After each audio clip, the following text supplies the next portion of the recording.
The arena floor trembled beneath Thakmor's massive clawed feet as he paced before the assembled crowd. The Krillian warlord stood nearly 3 meters tall, his chitinous exoskeleton gleaming obsidian under the harsh lights. Twin plasma cannons were mounted on his shoulders, their energy cells humming with deadly potential. His 4 arms each wielded a different weapon, a vibroblade that could slice through starship hulls, a neural disruptor that scrambled nervous systems, a gravity hammer that could flatten concrete, and an ancient ceremonial warpike passed down through generations of his warrior lineage. The crowd of alien dignitaries murmured amongst themselves in the viewing galleries surrounding the combat pit. Representatives from a dozen species had gathered to witness this challenge that would determine the fate of the human colony on Kepler 442b. According to Krillian law, territorial disputes could be settled through single combat between champions. Thakmor had never lost such a duel in 47 battles across the galaxy. "Where is this human champion?" Thakmor's voice boomed through the arena's acoustic systems, his mandibles clicking with impatience. "Does the pathetic species lack the courage to face me?" Ambassador Chen sat calmly in the human delegation's box, her weathered hands folded in her lap. At 73, she had served humanity's diplomatic corps for nearly 5 decades, negotiating with species that ranged from crystalline hive minds to gaseous energy beings. She had seen humanity's representatives face impossible odds before. "He will come," she said quietly to her aide, Marcus. "Dr. Nakamura always honors his commitments." Marcus shifted nervously. "Ma'am, with respect, the good doctor is a xenobiologist, not a warrior. How can he possibly face that killing machine?" Before Chen could respond, the arena's main entrance hissed open. A single figure walked into the harsh light, a small, unassuming human male in his late 50s. Dr. Kenji Nakamura wore simple gray coveralls and carried nothing but a small leather satchel. His graying hair was tied back in a neat ponytail, and he moved with the unhurried gait of someone examining an interesting specimen in his laboratory. The crowd fell silent. Even the background hum of the arena's systems seemed to quiet as every eye focused on the tiny figure standing before the towering alien warlord. Thakmor's compound eyes fixed on the human, his mandibles spreading in what passed for a grin among his species. "You mock me, soft flesh. Where are your weapons? Your armor? Do you think to surrender before we begin?" Dr. Nakamura adjusted his glasses and smiled politely. "Good afternoon, Warlord Thakmor. I'm Dr. Kenji Nakamura, xenobiologist specializing in interspecies symbiotic relationships. I believe you issued a challenge for single combat." "I did." Thakmor's weapon arms began to hum with energy. "And you arrive unarmed.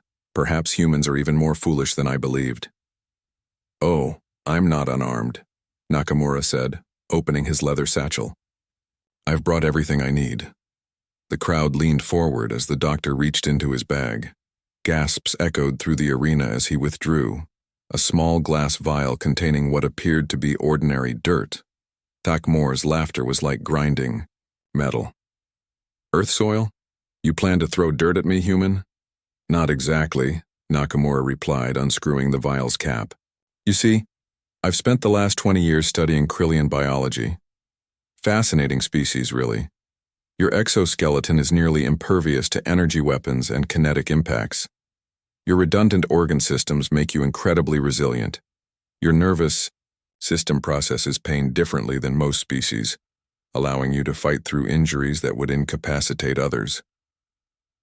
As he spoke, Nakamura began sprinkling the contents of the vial in a small circle around his feet. The particles caught the arena lights, sparkling like tiny stars. "But every species has vulnerabilities," he continued conversationally.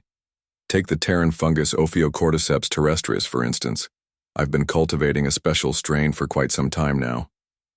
Thakmor's confident posture began to waver slightly. Something in the human's tone gave him pause. "Your species evolved in low oxygen, high humidity environments," Nakamura explained, adjusting his glasses again. "Your respiratory system is incredibly efficient at extracting oxygen from thin air, but it also lacks the filtration systems that evolved in species from more biologically diverse worlds. The first spores had already begun to drift upward from the circle of soil, invisible to the naked eye but carried on the arena's air circulation systems. The beautiful thing about fungal spores is their persistence, Nakamura said, checking his watch. They're already in your respiratory system now. In about 90 seconds, they'll begin germinating in the warm, moist environment of your lung tissue. Thakmor took a step backward, his weapons suddenly seeming heavier in his arms. You're bluffing. This is some human trick. Oh, it's absolutely a trick, Nakamura agreed cheerfully. But not the kind you're thinking of. You see, this particular strain doesn't actually harm its host. Instead, it forms a symbiotic relationship. The fungus helps process toxins and provides enhanced oxygen absorption. In return, it influences certain neural pathways. The warlord's eyes widened as he felt the first subtle changes in his breathing. The air seemed clearer somehow. His weapons felt lighter. The interesting side effect, Nakamura continued, is that the host experiences a significant reduction in aggressive impulses. The fungus evolved alongside a peaceful herbivorous species, you see. It actively suppresses the production of stress hormones and adrenaline. Thakmor tried to raise his gravity hammer but found his arm moving sluggishly, not from weakness but from a growing sense that violence was unnecessary, unpleasant even. This is chemical warfare, he said, but his voice lacked its earlier conviction. Is it? Nakamura tilted his head thoughtfully. You challenged me to single combat. I accepted and came prepared. The terms didn't specify the nature of the weapons to be used. The crowd watched in amazement as the fearsome Krillian warlord slowly lowered his weapons. His compound eyes, which had blazed with battle fury moments before, now held a strange sense of calm. Thakmor paused, struggling with unfamiliar sensations. I find myself questioning the wisdom of this conflict. That's perfectly natural, Nakamura said kindly. The spores aren't controlling your thoughts, merely adjusting your neurochemistry to reduce fear-based decision-making. You're still completely yourself, just calmer. Thakmor looked down at his weapons, then at the human who stood barely chest-high to him. The human colony. You wish to keep it? We'd prefer a peaceful coexistence, Nakamura replied. Your people and mine could learn much from each other. This conflict benefits no one. The warlord was quiet for a long moment, processing thoughts and emotions his species rarely experienced. Finally, he began detaching his weapons, setting them carefully on the arena floor. He said slowly, I concede this duel. The arena erupted in chaos. Some spectators cheered, others argued heatedly about the legitimacy of the humans' tactics, but Ambassador Chen simply smiled and leaned back in her chair. How long will the effects last? Marcus whispered. Dr. Nakamura estimates about 6 hours, she replied. But he's found that most subjects, once they experience reduced aggression, tend to prefer the feeling. The fungus is designed to be beneficial to its host. In the arena below, Dr. Nakamura was helping Thakmor to his feet and offering him a small potted plant as a gift. The warlord accepted it with something approaching wonder. Remarkable, Chen murmured.